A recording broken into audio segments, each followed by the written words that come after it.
എനിക്ക് 15 വയസ്സായപ്പോൾ തൈലോനേഡ് സൈനസ് എന്ന് പറഞ്ഞ സർജറി ചെയ്തായിരുന്നു. സർജറി ചെയ്തത് പാറശാല സരസ്വതി ഹോസ്പിറ്റലിലാണ്. അപ്പോൾ അവിടെ നിന്ന് ഞങ്ങളെ എത്രയും പെട്ടെന്ന് മെഡിക്കൽ കോളേജിലോട്ട് റെഫർ ചെയ്തു. ഞങ്ങൾ മെഡിക്കൽ കോളേജിൽ ട്രീറ്റ്മെൻറ്റിലായിരുന്നു. 17 ഈ കേസ് എൻ്റെ അടുത്ത് വരുന്നത്. ഇത് പാറശാല സരസ്വതി ഹോസ്പിറ്റലിൽ നടന്ന ഒരു മെഡിക്കൽ നെഗ്ലിജൻസ് കേസാണ്. തിരുവനന്തപുരം പാറശാല സരസ്വതി ആശുപത്രിക്കെതിരെ ഗുരുതര ആരോപണവുമായി ഒരു കുടുംബം രംഗത്ത്. വൈദ്യശാസ്ത്രപരമായ അശ്രദ്ധ, വ്യാജരേഖ നിർമ്മാണം എന്നീ ഗുരുതര ആരോപണങ്ങളാണ് ആശുപത്രിക്കെതിരെയും doctor SK Ajayakumar, doctor Madhuvi, doctor Dileep Kumar എന്നിവർക്കെതിരെയും കുടുംബം ഉന്നയിക്കുന്നത്. 2017 ഒക്ടോബർ മാസം പൈലോണിഡൽ സൈനസ് ശസ്ത്രക്രിയയ്ക്ക് വിധേയയായ ജാസ്മിൻ ജെറാൾഡ് എന്ന പെൺകുട്ടിയുടെ അരയ്ക്ക് താഴേക്ക് ചലനശേഷി പൂർണ്ണമായും നഷ്ടപ്പെടുകയും പ്രാഥമിക ആവശ്യങ്ങൾക്ക് പോലും അമ്മയെയും മറ്റുള്ളവരെയും ആശ്രയിച്ച് 6 വർഷമായി വീൽചെയറിൽ ജീവിതം തള്ളി നീക്കുന്ന 22 വയസ്സുകാരിയുടെ നീതിക്ക് വേണ്ടിയുള്ള പോരാട്ടത്തിനിടയിൽ അധികാരത്തിന്റെ സ്വാധീനങ്ങൾ ഉപയോഗിച്ച് കോടതിയെ വരെ തെറ്റിദ്ധരിപ്പിച്ച് നീതി നിഷേധിക്കും വിധം പെരുമാറുന്ന 3 ഡോക്ടർമാർക്കെതിരെ ഞെട്ടിക്കുന്ന സത്യങ്ങൾ തുറന്നുകാട്ടി കുടുംബം കഴിഞ്ഞ ദിവസം തിരുവനന്തപുരം പ്രസ് ക്ലബ്ബിൽ പത്രസമ്മേളനം നടത്തുകയായിരുന്നു. ഇപ്പോൾ ഞാൻ 7 വർഷമായിട്ട് സർജറി കഴിഞ്ഞിട്ട് 7 വർഷമായി. 7 വർഷവും 5 മാസവുമായി. അതിനുശേഷം വീൽ ചെയറിലാണ്. ഞാനിപ്പോൾ BCom distance education Kerala university കാര്യവട്ടത്താണ് ചെയ്യുന്നത്. വീൽ ചെയറിലാണ് ഞാനിപ്പോൾ എല്ലാ കാര്യങ്ങളും ചെയ്യുന്നത്. നടക്കാനും പറ്റുന്നില്ല. ഞങ്ങളുടെ മോള് പറഞ്ഞ കാര്യം ഞങ്ങൾക്ക് പിന്നെ പാറശാല സരസ്വതിയിൽ സർജറി കഴിഞ്ഞു. അപ്പോൾ അവിടെ നിന്ന് ഞങ്ങളെ എത്രയും പെട്ടെന്ന് മെഡിക്കൽ കോളേജിലോട്ട് റെഫർ ചെയ്തു. ഞങ്ങൾ മെഡിക്കൽ കോളേജിൽ ട്രീറ്റ്മെൻറ്റിലായിരുന്നു. പിന്നെ അതിനുശേഷം പിന്നെ ഞങ്ങൾക്ക് മനസ്സിലായത് ചികിത്സാ പിഴവാണ്. അപ്പോൾ ഡോക്ടർ ഫസ്റ്റ് സർജറി കഴിഞ്ഞപ്പോൾ തന്നെ ഞങ്ങളെ വിളിച്ച് കൺസൾട്ടൻ്റ് റൂമിൽ വിളിച്ച് സംസാരിച്ചു. അത് അനസ്തേഷ്യ കൊടുത്തപ്പോഴത്തേക്ക് കുട്ടിക്ക് നല്ല പാപ്പ് തുറന്നു വിടുന്നത് മാതിരി ബ്ലീഡിങ് പോയിക്കൊണ്ടിരിക്കുകയാണ്. എത്രയും വേഗം നിങ്ങൾ മെഡിക്കൽ കോളേജിലോട്ട് നമ്മൾ റെഫർ ചെയ്യുകയാണ് എന്ന് പറഞ്ഞ് ഞങ്ങളെ റെഫർ ചെയ്തു. പിന്നെ ഞങ്ങൾ മെഡിക്കൽ കോളേജിൽ ആ സമയം തന്നെ മോക്ക് കാലിൻ്റെ സെൻസേഷൻ പോയി. പിന്നെ അത് ചികിത്സാ പിഴവ് തന്നെയാണ്. അപ്പം പിന്നെ ഞങ്ങൾ ഇത് ഇനി ഞങ്ങൾക്ക് ഞങ്ങളുടെ മാനസികാവസ്ഥ എത്രത്തോളം ഞങ്ങൾ വിഷമിച്ചിട്ടുണ്ടെന്നുള്ള കാര്യം ഞങ്ങൾക്കറിയാം. അപ്പം ഞങ്ങൾ പിന്നെ കേസുമായിട്ട് മുന്നോട്ട് പോയി. ഞങ്ങളുടെ കേസ് നടക്കുന്നത് സുപ്രീം കോടതിയിലാണ്. നാഷണൽ കമ്മീഷനിലാണ് ഞങ്ങളുടെ കേസ് നടക്കുന്നത്. അപ്പം ഞങ്ങൾക്ക് അതായത് 2024 ഡിസംബർ വരെയും ഞങ്ങൾക്കാണ് ആനുകൂല്യമായി നിന്നത്. പെട്ടെന്ന് ഒരു സുപ്രഭാതത്തിൽ കേസ് മാറി. അതായത് രണ്ട് ഡോക്ടേഴ്സുമാർ, ഒരു ഡോക്ടർ പിന്നെ മധു സാർ എന്ന് പറഞ്ഞിട്ട് ഒരു ഡോക്ടേഴ്സും ദിലീപ് കുമാർ സാർ എന്ന് പറഞ്ഞിട്ട് മറ്റൊരു ഡോക്ടറും. അപ്പോൾ അവർ പറയുന്നത് യഥാർത്ഥത്തിൽ ഞങ്ങൾ കൺസൾട്ടിങ് ചെയ്തതും ഞങ്ങൾക്ക് സർജറി ചെയ്തതും എല്ലാം അജയ്കുമാർ സാറാണ്. അപ്പോൾ ഇപ്പോൾ പെട്ടെന്ന് പറയുന്നത് അജയ്കുമാർ സാറിനെ അവർ സേഫ് ആക്കാനായിട്ട് ഈ 2 ഡോക്ടേഴ്സും മുന്നോട്ട് വന്നു, അവരാണ് ചെയ്തു എന്നുള്ളത്. പക്ഷെ അത് സത്യമല്ല. ആ ഡോക്ടറല്ല ചെയ്തത്. എൻ്റെ മകൾക്ക് സർജറി ചെയ്തത് അജയ്കുമാർ ഡോക്ടറാണ്.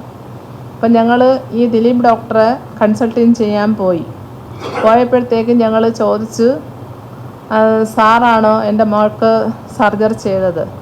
അപ്പോൾ ഡോക്ടർ പറയുന്നു, അല്ല, ഞാനല്ല സർജറി ചെയ്തത്, അജയ്കുമാർ സാറാണ് സർജറി ചെയ്തത്.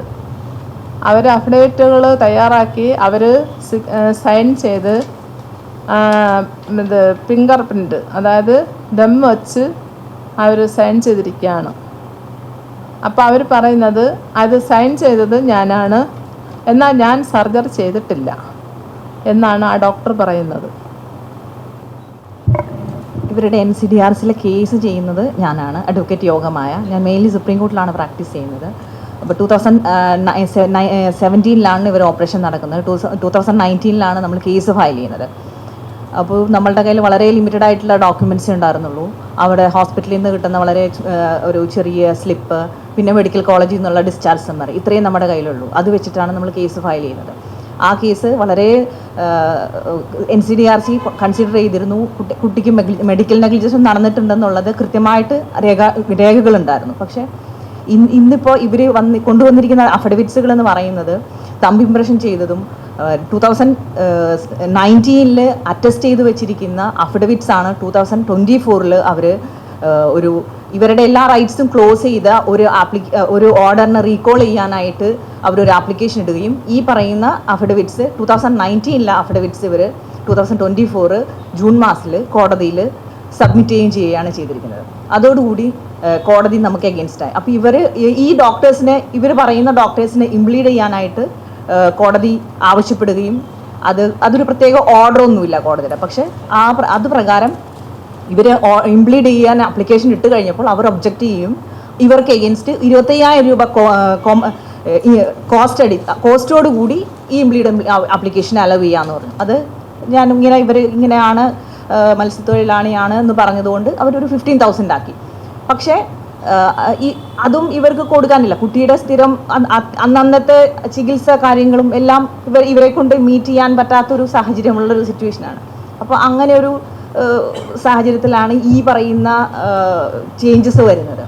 അപ്പോൾ അതിന് വേണ്ട കാര്യങ്ങളെല്ലാം നമ്മൾ കോടതി മുഖാന്തരം ചെയ്തിട്ടുണ്ട്. തുടർന്ന് നമ്മളിവിടെ SHOക്ക് കംപ്ലയിൻറ്റ് കൊടുത്തു. കാരണം ഈ പറയുന്ന അഫിഡവിറ്റ്സ് എല്ലാം ഈ മെഡിക്കൽ ഡോക്യുമെൻറ്റ്സിലെ സിഗ്നേച്ചേഴ്സും അഫിഡവിറ്റിലെ സിഗ്നേച്ചേഴ്സും എല്ലാം മിസ്മാച്ചാണ്.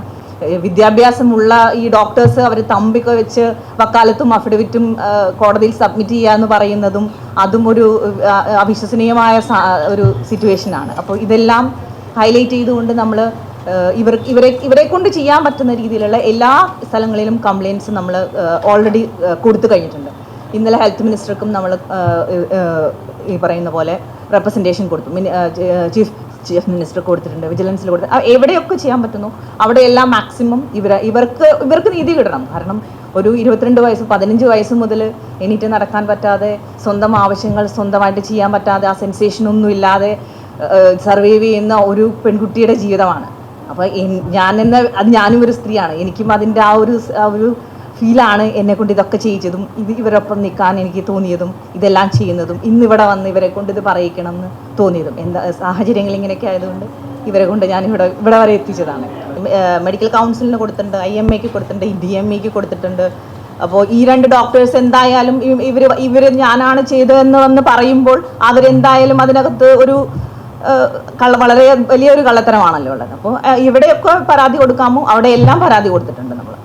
ഇത് മെഡിക്കൽ കോളേജിലെ ഡോക്യുമെൻറ്റ്സ് പ്രകാരം ഇവർക്ക് കിട്ടേണ്ടതായ ഡോക്യുമെൻറ്റ്സ് ഒന്നും ഇവർക്ക് കിട്ടിയിട്ടില്ല. കാരണം മെഡിക്കൽ കോളേജിൽ നിന്ന് ആകെ അവരുടെ കയ്യിലുള്ളത് ഡിസ്ചാർജ് സർട്ടിഫിക്കറ്റ് മാത്രമേ ഉള്ളൂ.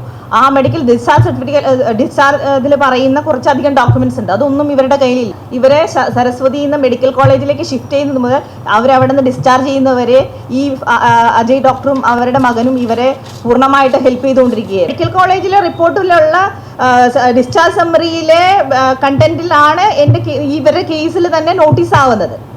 അല്ലെങ്കിൽ ഈ കേസിന് ഒരിക്കലും നോട്ടീസ് ആവില്ല. കാരണം അതിനുള്ള ഒന്നുമില്ല അതിനകത്ത്. ഈ ഡിസ്ചാർജ് സമ്മറിയിൽ കൃത്യമായ ആ കുട്ടിയുടെ ഹിസ്റ്ററി എഴുതിയിട്ടുണ്ട്.